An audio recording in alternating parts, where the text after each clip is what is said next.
Roger, a thought on corporate governance, particularly as we've seen the Snap IPO, for example, and how the people have so much control at the helm of the companies. But sometimes you've got to back an entrepreneur because all the bets that Facebook have made thus far are right. I wouldn't count on corporate governance to bail you out of any problem in the United States. I think in general, corporate governance in the United States is something that we pay lip service to and which in reality is at best dormant.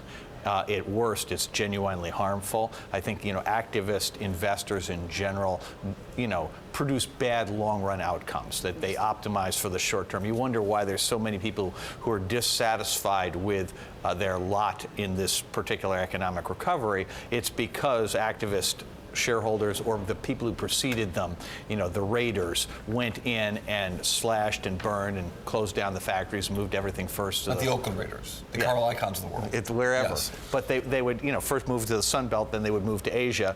And, that whole thing was that's been with us for a very, very long time. And they keep changing names, right? And first it was Greenmail, then there was Raiders, then there was then there's activists. And the tools are different too. There was leverage buyouts at a certain time, and that's not the tool of favor right now. But nonetheless. But at the end of the day, it all comes down to the same thing, which is somebody's out to make a buck right now. And at the end of the day, there are times when that is the best strategy for the company. But there are also times when that, in fact, may only be the best strategy for a limited number of investors over a very short period of time.